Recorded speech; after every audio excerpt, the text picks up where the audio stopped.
e vendo que não há nada exceto o osso seco. O primeiro passo para o poder espiritual é reconhecer a sua impotência. E a grandeza de Deus. Isso é o que eu quero que vocês vejam. Nós temos um mundo para ganhar. Não pense que estou aqui nesta noite dizendo que tudo está em trevas e obscuro e devemos dar a volta por aí até a segunda vinda. Não, nós temos um mundo para ganhar. Nós temos nações para salvar. Nós temos dragões para combater. Isso tem que ser feito, mas não pode ser feito no poder de um homem. Mas pode ser feito no poder de Deus. E é por isso que esta conferência é tão importante. Eu espero que isso sirva para vocês. O fato de que os homens são criados Imagem Dei, na imagem de Deus, e que você deve ver o valor em cada homem, mas espero que esta conferência possa mostrar algo mais, mostrar a vocês a queda e a escuridão do homem, a impossibilidade de os homens serem salvos. A parte da obra sobrenatural do Espírito Santo.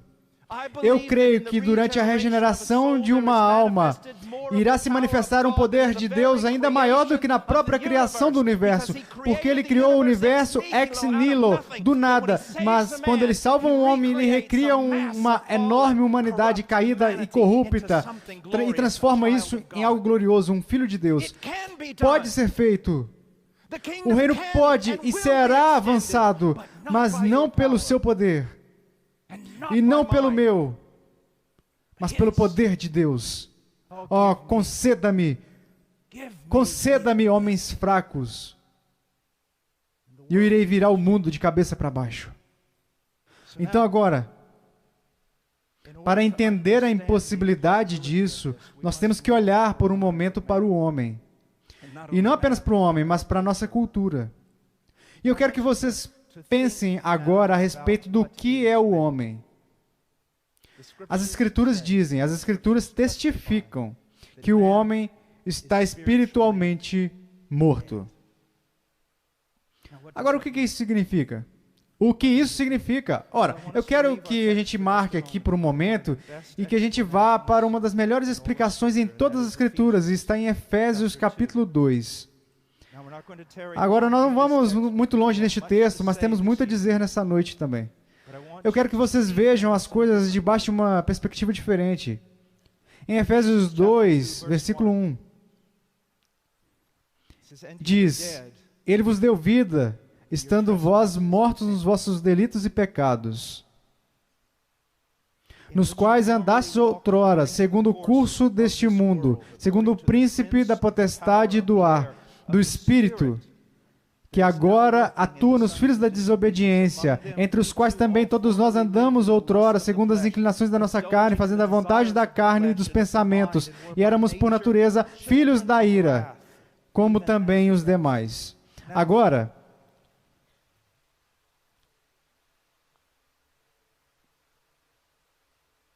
o que isso significa? O que de fato significa estar morto espiritualmente? Ora, eu tenho uma definição aqui, significa não responder a Deus.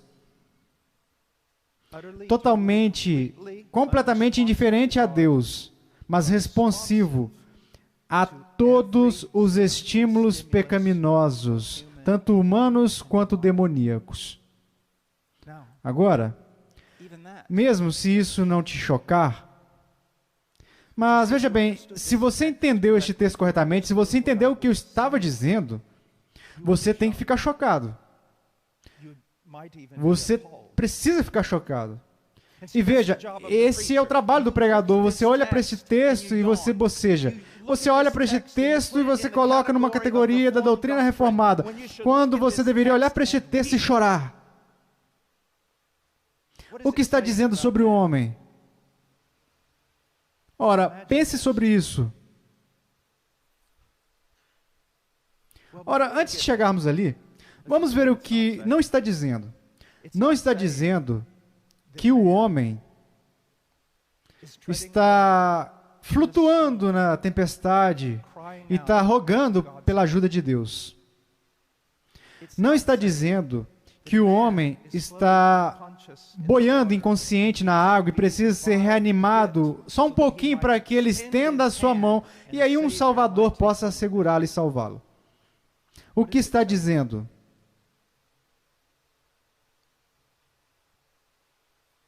Imagine comigo por um momento um cadáver podre e pútrido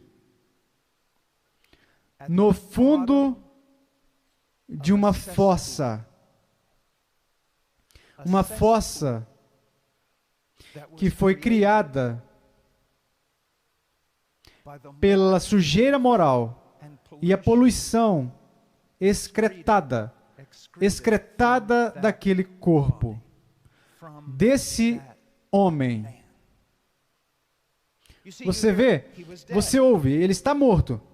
Então, você escuta em suas ofensas e pecados, na esfera das ofensas e pecados. Sim, Adão está envolvido, mas não apenas Adão, as suas próprias transgressões e pecados. Portanto, se você quiser ter uma boa ideia do que estamos lidando quando estamos pregando o Evangelho aos homens, é um cadáver deitado no fundo de uma fossa que foi criada a partir da contaminação, a sujeira moral que foi excretada do seu próprio corpo. E não apenas isso, embora ele esteja morto para Deus, deitado ali, morto para Deus, há alguém que colocou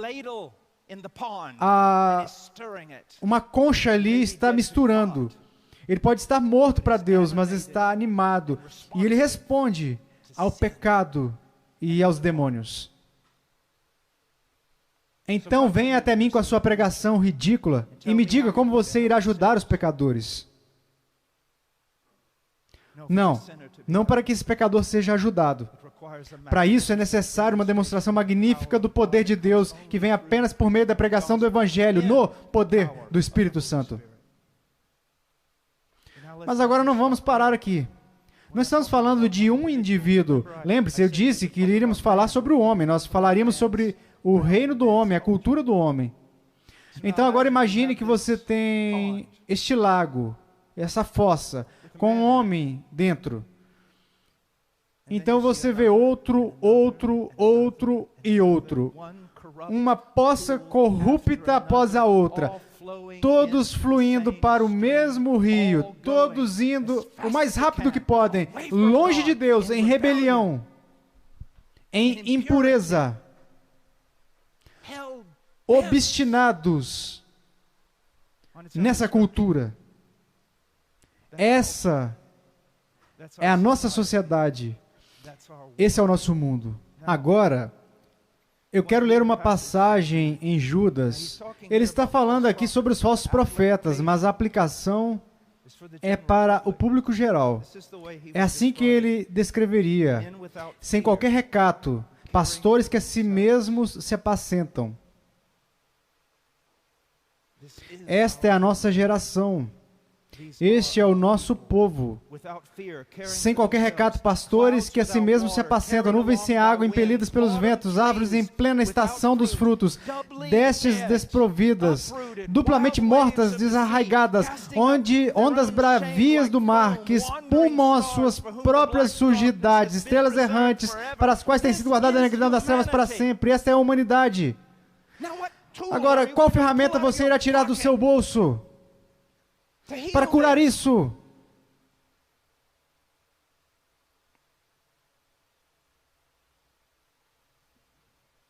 Ora, quando falamos sobre morte espiritual, chegamos imediatamente ao que alguns diriam e chamariam de um problema teológico, filosófico e ético. E principalmente esse problema evoluiu porque os homens não entendem corretamente a doutrina da morte espiritual. Aqui está a ideia. Dizer que um homem está espiritualmente morto significa que ele não pode ir até Deus, que ele não pode obedecer a Deus e que ele não pode agradar a Deus de jeito nenhum. Sendo esse o caso, como esse homem pode ser responsabilizado pelos seus atos? A resposta a incapacidade do homem, a sua impotência é moral. O homem não pode, porque ele não irá fazer. E ele não irá fazer, porque ele odeia a Deus. E ele odeia a Deus, porque Deus é bom.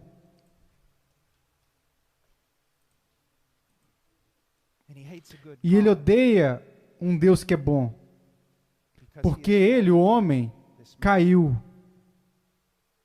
Ele é corrupto. Ele odeia a luz. Ele ama as trevas.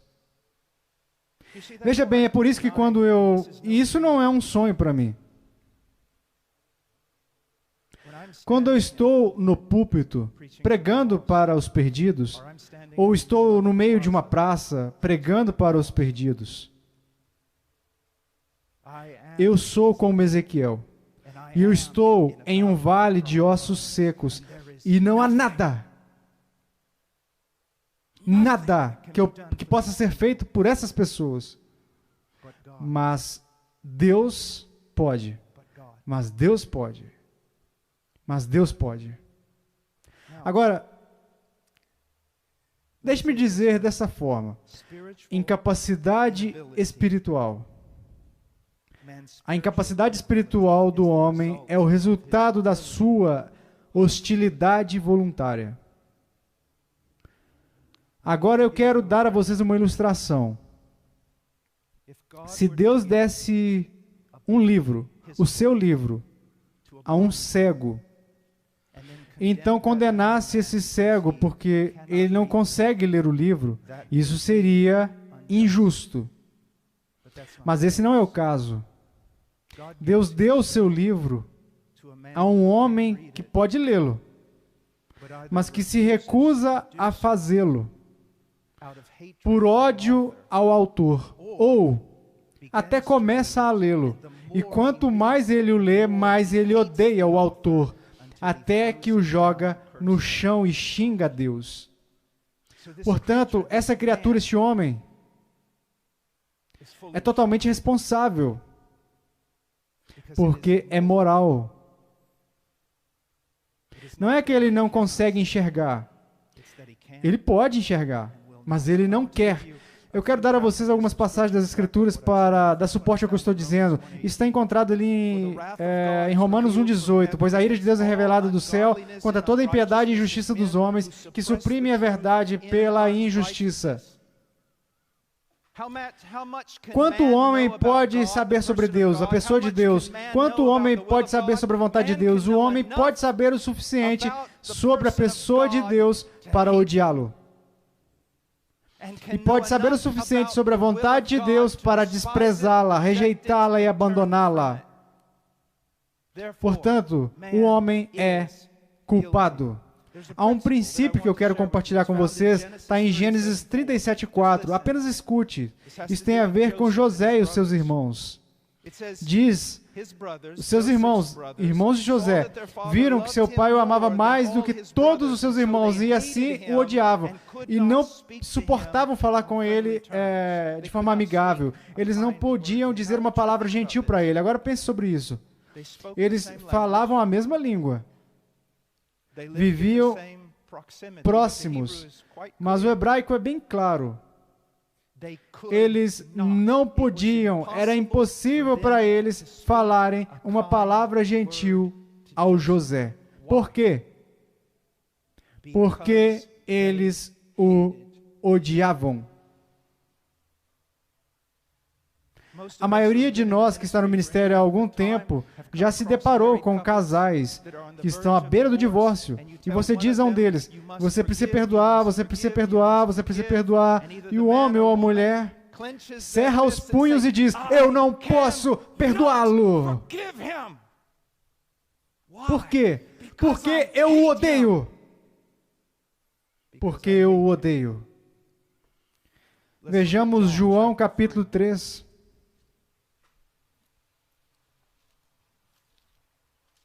Uma das passagens mais importantes nas Escrituras, João capítulo 13, versículo 19. Jesus dizendo, o mestre. Ele é o intérprete que poderia tornar isso claro, o mestre. Versículo 19. Ele diz: o julgamento é este, que a luz veio ao mundo, e os homens amaram mais as trevas do que a luz, porque as suas obras eram más. Pois todo aquele que pratica o mal aborrece a luz, e não se chega para a luz, a fim de não serem arguidas as suas obras.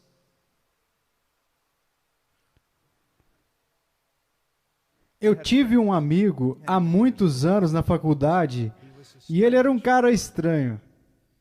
Eu quero dizer, ele pregava para qualquer um. E íamos pregar juntos nas ruas. E um dia ele tinha um olhar louco nos seus olhos. E ele disse: sabe de uma coisa? Ele disse: veja isso. Então estávamos parados em um lugar lotado e ele gritou: Buda! O mais alto que ele podia. Basicamente, ninguém prestou atenção nele. E ele disse: Maomé!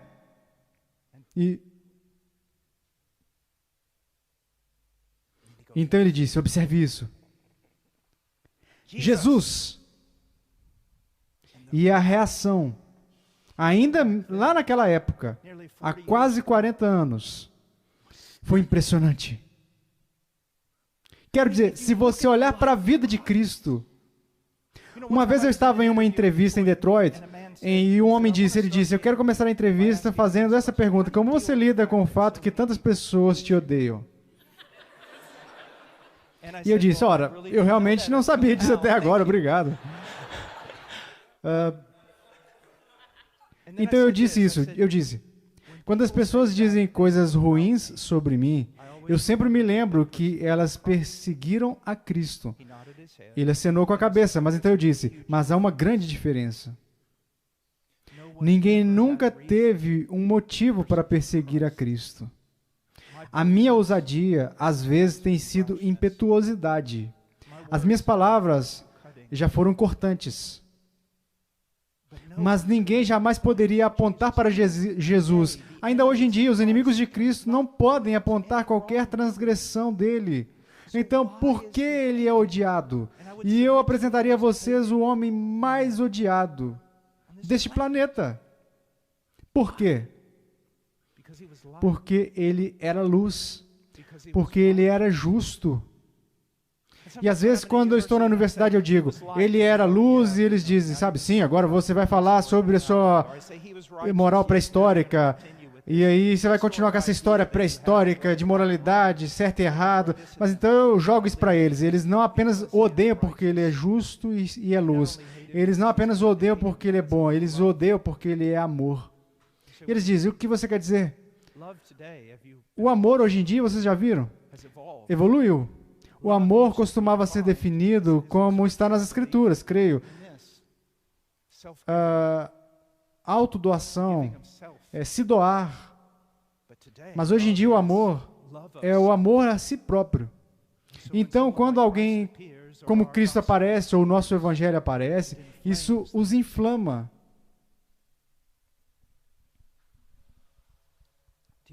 Vocês estão entendendo em que tipo de batalha nós estamos?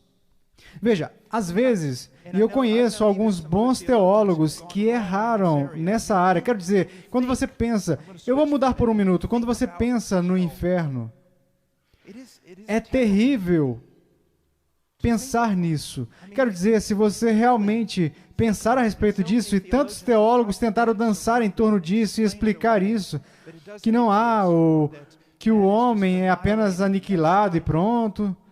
E eu creio que uma das razões pelas quais os homens têm tantos problemas com o inferno é porque eles têm uma versão do inferno que é mais apropriada para o inferno de Dante do que é para as Escrituras, ou para a mídia, ou até mesmo para a pregação evangélica. Nós temos a ideia de que há todas essas pessoas no inferno, e todas se arrependem do que fizeram, e querem fugir dos seus pecados. E se eles tivessem apenas mais uma chance de se curvar diante dos pés de Cristo, eles o fariam. Esse não é o caso. Eu aprendi que em Romanos 1, eles eram totalmente e completamente entregues à sua própria luxúria e ao seu próprio mal. E se Deus condescendesse e permanecesse no inferno, abrisse as portas do inferno e dissesse a todos lá agora: saiam. Reconheçam-me como Deus e saiam. Eles correriam para a porta. Eles correriam para a porta e a fechariam com toda a força e diziam: preferimos apodrecer no inferno do que ficar na presença da sua justiça. Quando nós estamos pregando o Evangelho, nós precisamos entender que não há poder na eloquência de um homem. Não há intelecto que seja suficiente. Uma obra sobrenatural de Deus tem que ocorrer, e ocorre quando um homem se apega ao Evangelho e prega o Evangelho. Ora, até aqui, eu descrevi o homem. Deixe-me usar um termo bíblico. Eu descrevi o homem quando a árvore está verde. Esta é a representação normal do homem. Mas agora eis o que eu quero dizer a vocês. Não estamos vivendo de uma maneira normal. O que eu quero dizer?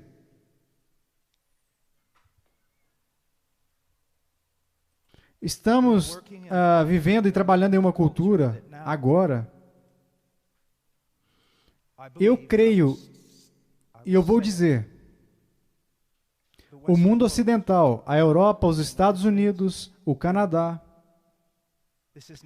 isso não é normal. Nós estamos vivendo em uma cultura que está debaixo da ira divina, que foi abandonada na reprovação. Então, o que nós estamos lidando agora é muito maior do que o que descrevi anteriormente.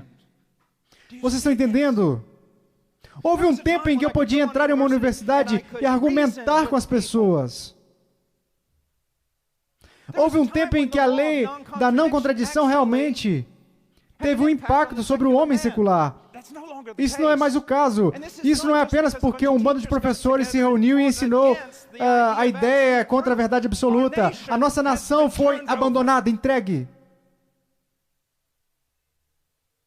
Então, se alguma vez houve um momento, não para ficar circulando, mas para confiar no poder do Evangelho, é agora. Nada mais irá ajudá-lo.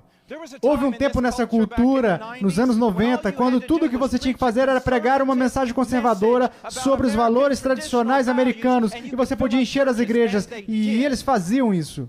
É por isso que muitos pregadores estarão diante de Deus e terão que saber o que fizeram, que edificaram seus empreendimentos sobre os ossos de membros não convertidos da igreja.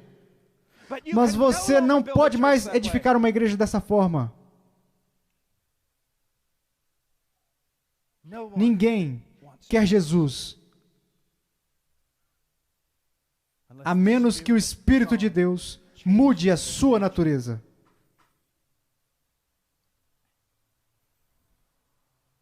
Eu quero ler bem rápido. O tempo está passando, mas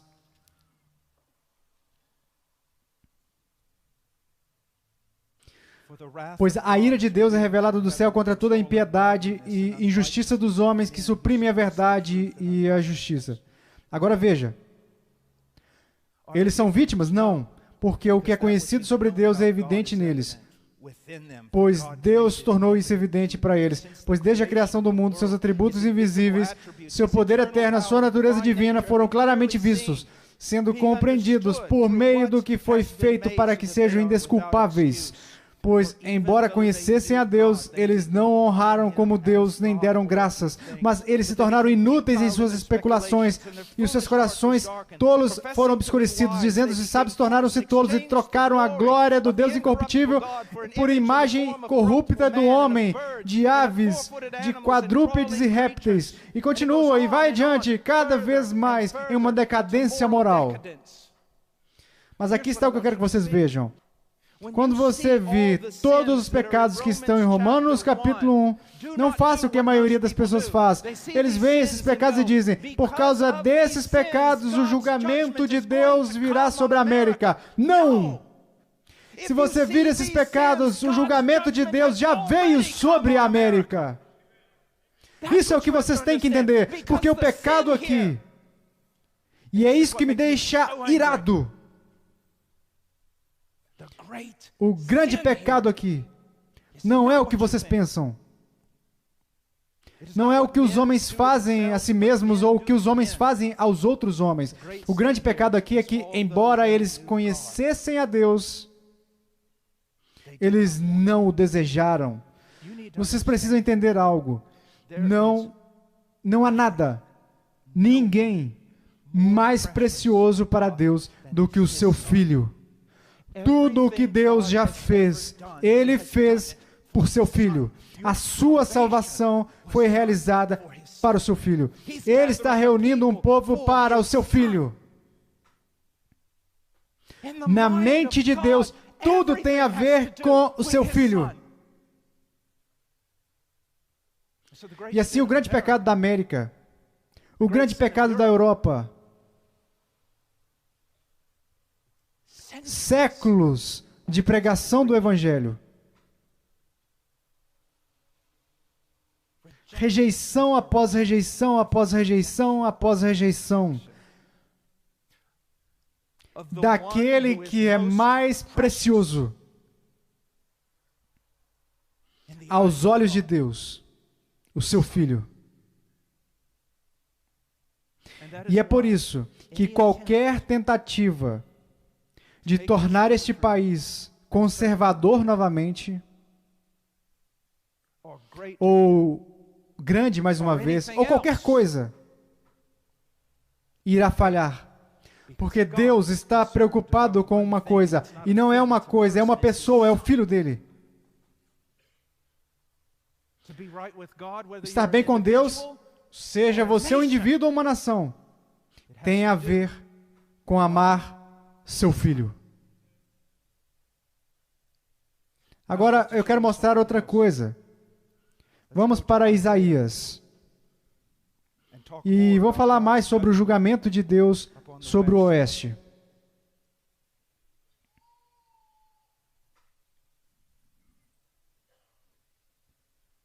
Se isso não é evidente para vocês, eu não sei como tornar isso evidente. Fica por conta própria, mesmo sem exposição. Por causa do pecado da nação de Israel. Versículo 1, Isaías capítulo 3. Porque eis que o Senhor dos Exércitos, tira de Jerusalém e de Judá o sustento e o apoio, todo sustento de pão e todo sustento de água. Você acha isso assustador? Apenas aguarde. Versículo 2. Ele vai remover, o valente, o guerreiro e o juiz, o profeta, o adivinho e o ancião, o capitão de 50, o respeitável, o conselheiro, o hábil entre os artífices e o encantador perito. Ele vai remover, mesmo que haja uma mistura aqui, a ideia é que ele vai remover os nobres,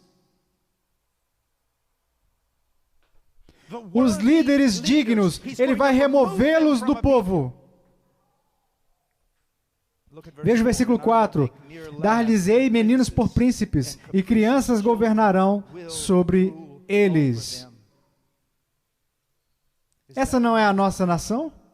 Isso não é o Oeste? Pessoas sem dignidade, sem sentido, sem razão, eles não raciocinam, não têm a habilidade de usar a razão. São governados pelas emoções. Versículo 5. Entre o povo oprimem uns aos outros, cada um ao seu próximo. O menino se atreverá contra o ancião e o vil contra o nobre. Quando alguém se chegar a seu irmão e lhe disser, na casa de seu pai, tu tens roupa, sê nosso príncipe. E toma sob teu governo esta ruína. Veja o versículo 12. Os opressores do meu povo são crianças, e mulheres estão à testa do seu governo. Ó povo meu, os que te guiam, te enganam e destroem o caminho por onde deves seguir. Não pense nem por um momento sequer que as pessoas são vítimas dos governantes. Não. Os governantes são o juízo de Deus sobre o mal do povo. Então você pode fazer para mim uma longa lista de todos esses crimes individuais que você tanto odeia, que são flagrantes na nossa sociedade. E eu vou apagar todos e dizer que é uma coisa em particular que se destaca exponencialmente acima de todo o resto, e é a maneira como tratamos o filho dele.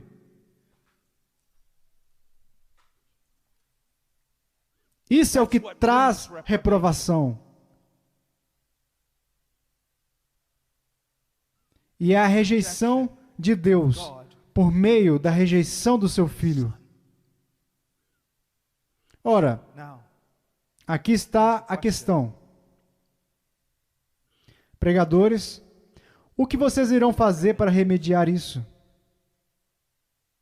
Sabe, os problemas precisam ser definidos. Eles precisam. Intrincadamente, por homens de grande intelecto, precisam ser compreendidos.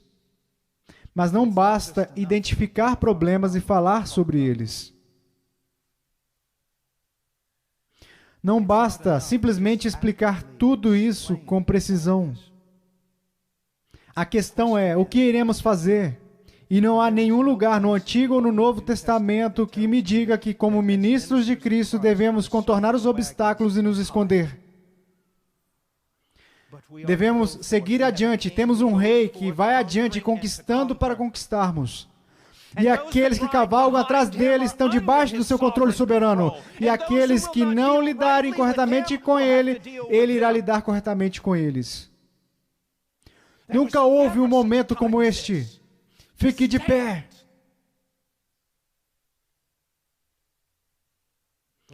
Mas com uma bandeira, Cristo.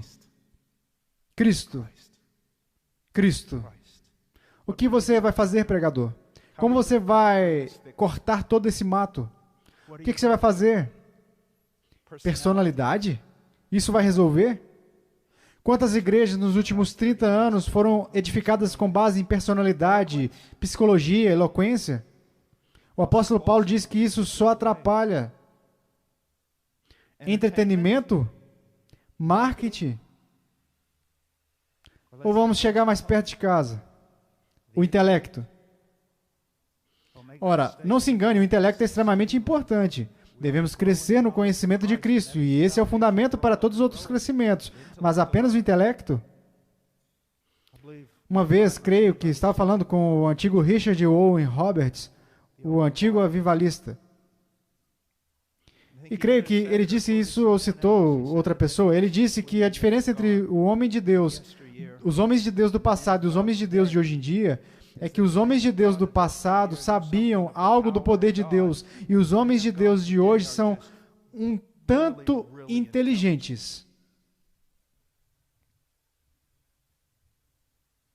Agora, todos nós poderíamos ter uma dose de inteligência. Mas isso não é suficiente. Não é suficiente. Também, você vai ganhar o dia com sensibilidade cultural? Creio que os últimos 2 anos provam que eu estou certo. Que um dia estarei sentado na prisão com um pentecostal que não negaria que Jesus Cristo é o Senhor, enquanto um bando de garotos da Reforma que usam tatuagens já negaram a Cristo e seguiram em diante sozinhos.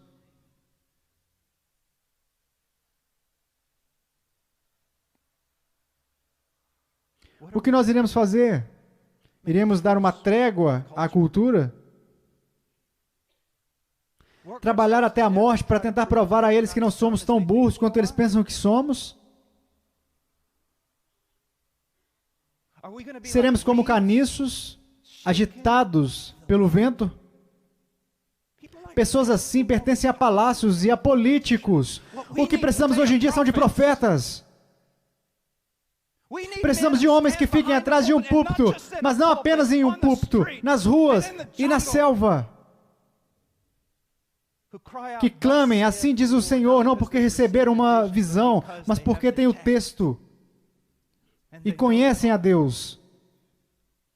Sabe, eu quero dizer a vocês o seguinte: todos esses versículos nas Escrituras sobre pregar com poder Nunca se esqueçam, pregadores. Eles foram escritos por um homem que não estava pregando em um belo púlpito com todos dizendo amém, maravilhados com sua eloquência.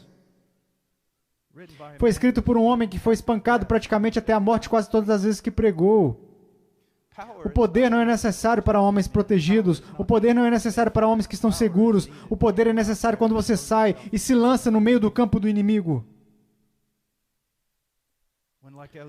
Como Eleazar, você segura a espada e balança até sua mão ficar firme nela. Às vezes eu entro na internet e vejo esses meninos que saem na rua pregando. Alguns deles não têm o conhecimento bíblico que Deus deu a um ganso. Mas eles estão pregando. Dê-me um monte desses homens. É assim que você muda o mundo. Vamos voltar para Ezequiel. Como era esse profeta? Diz no versículo 1. Veio sobre mim a mão do Senhor, e Ele me levou pelo Espírito do Senhor.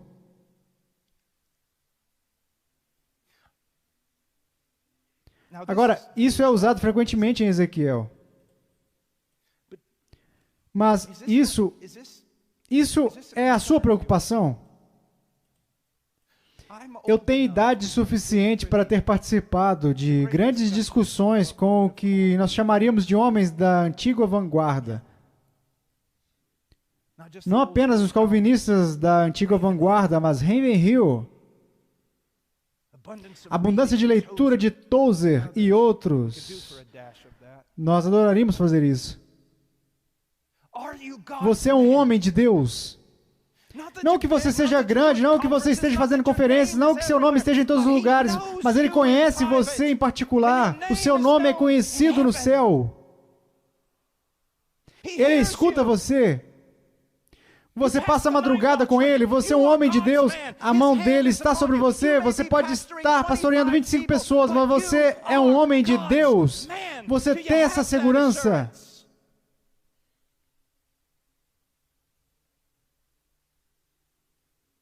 Ele diz que a mão do Senhor, Ele me levou pelo Espírito do Senhor.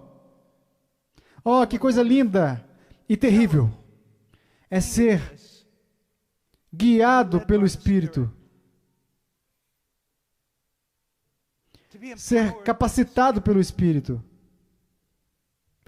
E que depois de fazer o que você faz, Ele te deixa e você está tão cansado.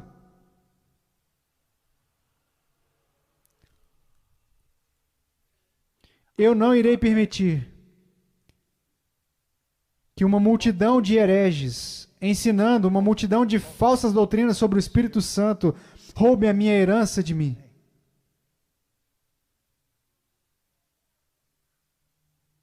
Precisamos de homens. Para fazer o quê? Para estar constantemente clamando pela manifestação cada vez maior da vida e do poder do Espírito Santo em suas próprias vidas e na igreja.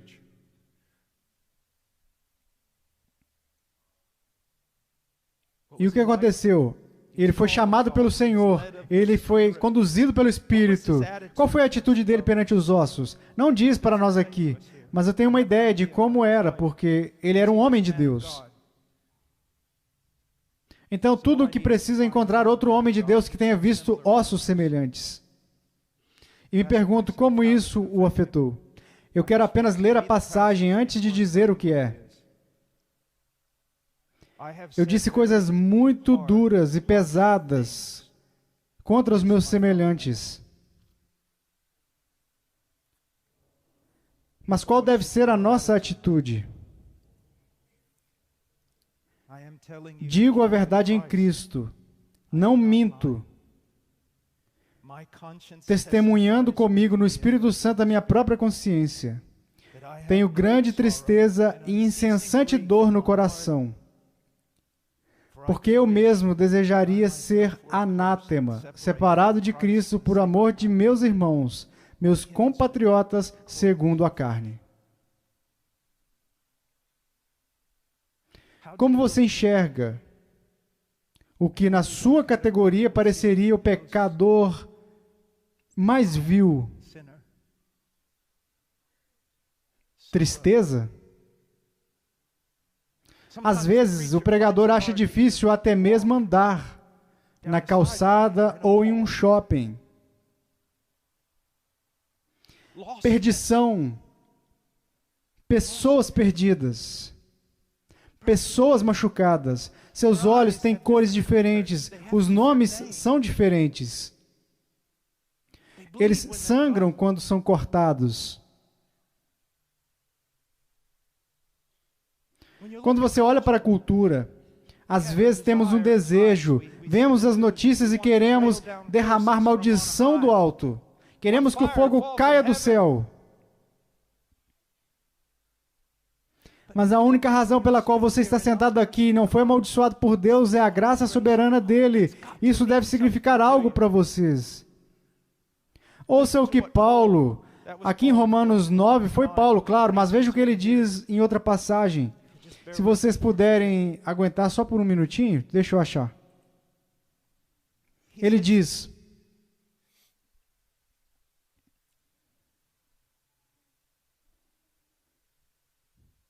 pois nós também outrora éramos nécios, desobedientes, desgarrados, escravos de toda sorte de paixões e prazeres, vivendo em malícia e inveja, odiosos e odiando-nos uns aos outros.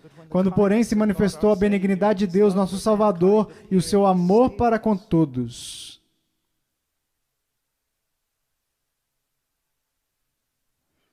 Às vezes eles dizem ao pregador: você está tão triste.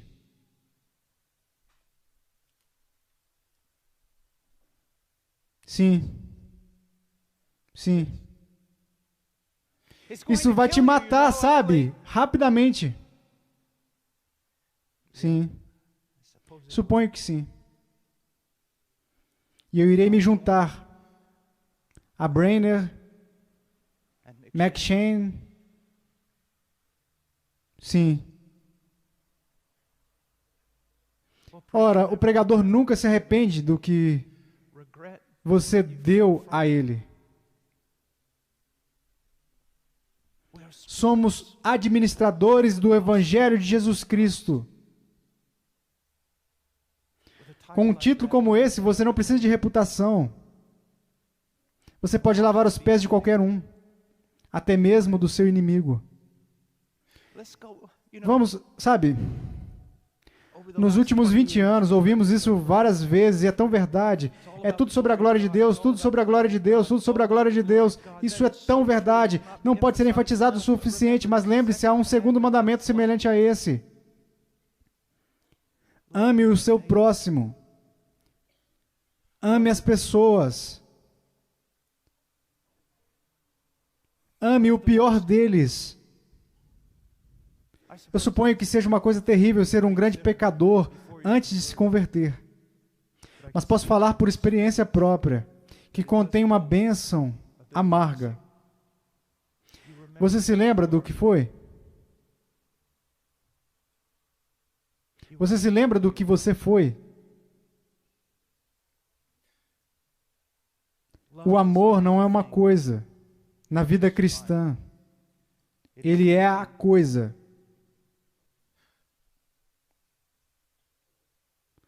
Derramar, se doar.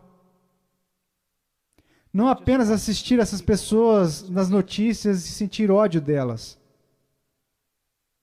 Pregar o Evangelho para elas. Creio que ele olhou para aqueles ossos e disse: esse é o meu povo. Ele não era desapegado. Esse é o meu povo. Qual foi a atitude do profeta quando viu os ossos? Tristeza.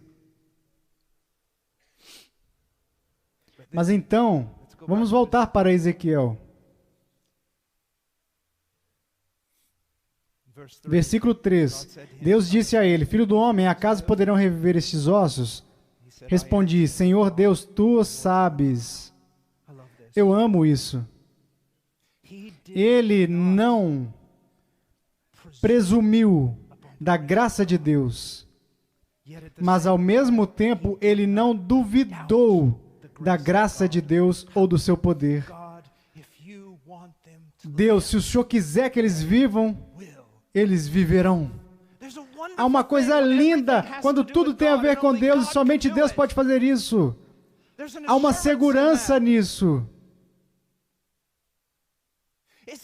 Há algum lugar na Escritura que diz que não podemos levar o Evangelho às nações? Em algum lugar? Não. Há algum lugar nas Escrituras onde diz que não pode haver um avivamento? Que as nações não podem ser transformadas? Não, não diz isso. Não diga que sim. Não diz. Este não é um momento para homens pequenos, com corações pequenos e espíritos rígidos, endurecidos. Este não é um momento para assistir aos noticiários e ao Instagram e ficar deprimido. Por quê? Se Ele quiser que eles vivam, eles viverão. Eles viverão. E Ele me diz que quer um povo muito grande para o seu filho. E é o nosso trabalho, a nossa tarefa, ir buscá-los. Ir buscá-los. Cara, a maioria das pessoas não tem razão para viver. Nós temos uma razão para viver e para morrer.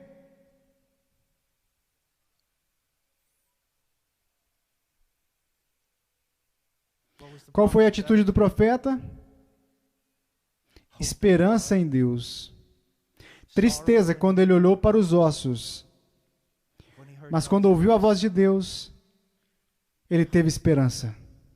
E continua. O que o profeta fez? Versículo 3.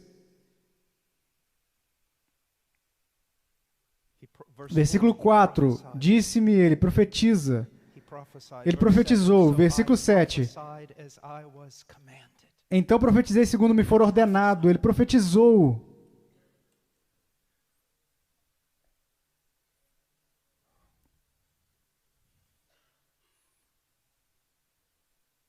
Há poder nessa palavra.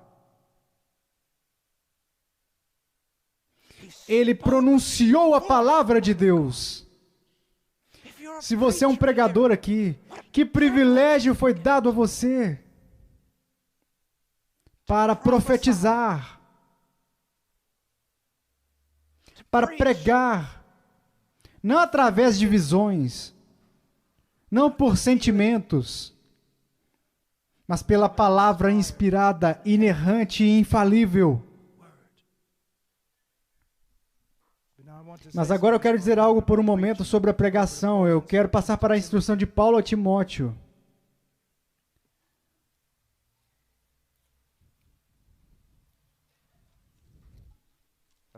Uma passagem que vocês conhecem, mas apenas escute.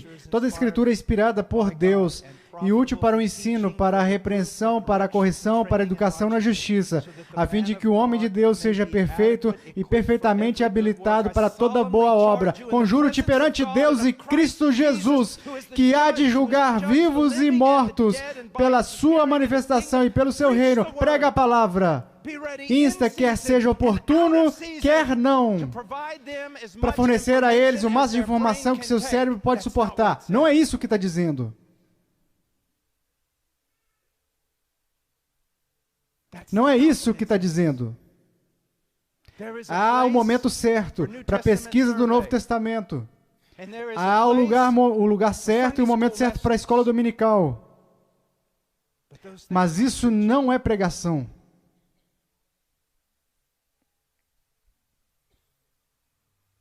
Você está feliz com o seu sermão? Porque acertou todas as palavras? Porque o seu trabalho exegético foi tão cuidadoso? Porque todos esses grandes expositores aplaudiriam você por não ser como Paul Washer? Você está contente com o que fez? Se você está contente com essas coisas, então saia do púlpito, nunca mais volte para ele. Você está buscando pessoas para serem convertidas. Você está buscando santos para serem edificados. Você não está satisfeito com a sua performance. Você quer ver Deus movendo. E você não irá ficar satisfeito, você não ficará feliz, você irá segurar as pontas do altar e dizer: dê-me isso, dê-me almas ou eu morro. Você prega como um moribundo para moribundos e prega como se nunca mais fosse pregar de novo.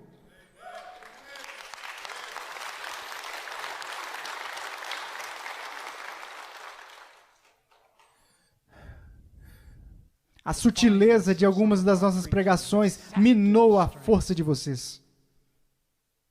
Agora, não me interpretem errado. Se o Steve Lawson vier aqui com uma das suas aulas de pregação expositiva, participe. Eu estou pensando em levar alguns para mim. Mas isso não é tudo. E se o Steve estivesse aqui agora, ele estaria gritando aleluia. Oh, pregadores, pregadores, é uma coisa perigosa. É perigoso para o homem se ele pregar errado. Porque um dia ele estará diante de Deus e terá que dar resposta, conta por cada palavra. Mas é perigoso para a congregação se ele pregar corretamente. Porque eles estarão diante de Deus e terão que dar uma resposta para cada palavra. A pregação é perigosa. Precisamos de homens perigosos. Ele pregou. Ele pregou. Eu não vou conseguir chegar até a última parte, mas eu quero passar rapidamente para ela. Ele não apenas pregou. Observe no 7, ele disse: então profetizei segundo me for ordenado. Enquanto eu profetizava, houve um ruído, um barulho de ossos que batiam contra ossos e se ajuntavam cada osso ao seu osso. Olhei e eis que havia tendões sobre eles e cresceram as carnes e se estendeu a pele sobre eles, mas não havia neles o espírito. Conversão e barulho são duas coisas completamente diferentes. Uma transformação moral não é uma conversão.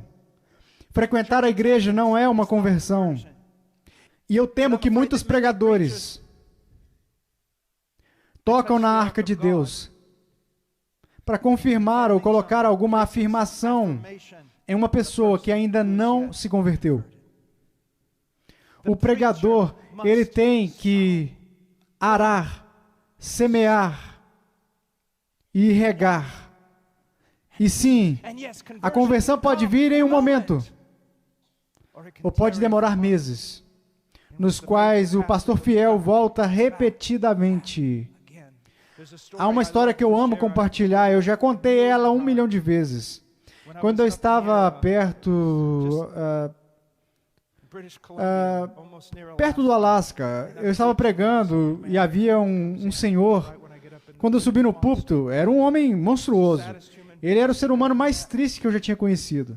E depois que eu terminei de pregar, imediatamente eu comecei a pregar o evangelho e havia apenas algumas pessoas lá. Na verdade, talvez 20. E quando eu terminei, eu fui direto até ele e eu disse: Senhor, o que há de errado contigo? E ele disse: o médico acabou de me dizer que eu vou morrer. Eu disse: quando? Ele disse: eu tenho cerca de 2 meses. E eu disse: eu vou fazer o seguinte, eu vou cancelar o meu voo amanhã. E eu vou sentar aqui com você e pregar este evangelho para ti até que uma de 2 coisas aconteça: que você se converta ou você morra e vá para o inferno. E nos sentamos naquela noite, e o que você faz? Eu disse: você entende a mensagem que eu preguei? E ele disse: claro, uma criança teria entendido isso. O que a maioria dos pregadores teria feito? Tudo bem, você gostaria de fazer esta oração? Mas ele disse: é isso? Acabei de entender, e é isso? E eu disse: não. Então passamos do Antigo Testamento para o Novo, por mais de 1 hora, falando sobre arrependimento e fé, apenas lendo as Escrituras, porque a fé vem pelo ouvir e ler as Escrituras, explicando elas. Isso é arrependimento, isso é fé, isso é arrependimento, isso é fé, é por isso que ele morreu. E no final, eu disse: você entendeu? Ele disse: eu entendo, mas e aí? E eu disse: bem, vamos orar. E depois da oração eu disse, vamos começar de novo. Eu disse, vamos, apenas vá para João 3,16. Ele disse, já lemos isso. E eu disse, ora, e me lembro das suas mãos enormes, a Bíblia estava no colo dele, ele era uma montanha de um homem. E eu disse, leia. E ele disse, ok. Porque Deus amou o mundo de tal maneira que deu o seu único filho. Aquele que... E as mãos dele começaram... Eu estou salvo. Eu disse o quê? Ele disse, eu estou salvo, eu tenho a vida eterna, eu vou para o céu. Eu disse, como você sabe? Ele disse, você nunca leu esse texto? O que aconteceu? Foi o Espírito de Deus que iluminou a mente dele e regenerou o seu coração.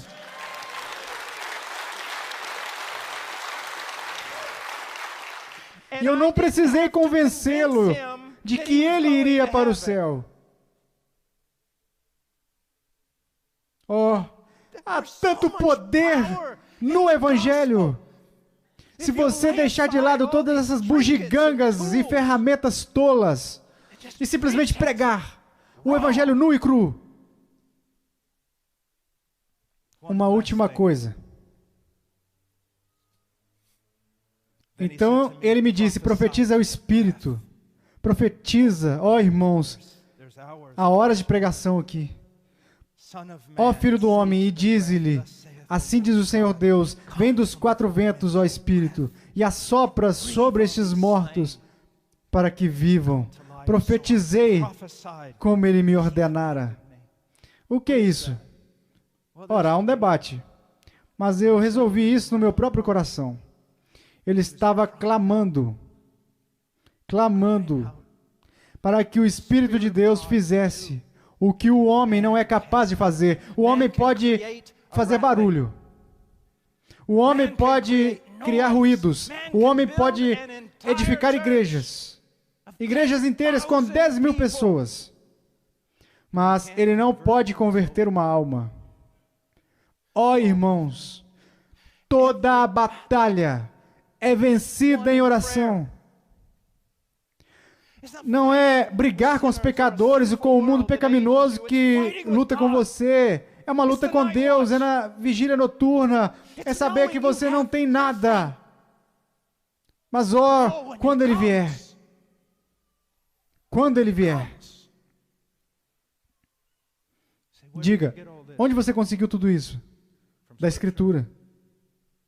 Mas também, só para vocês saberem, nossos pais batistas,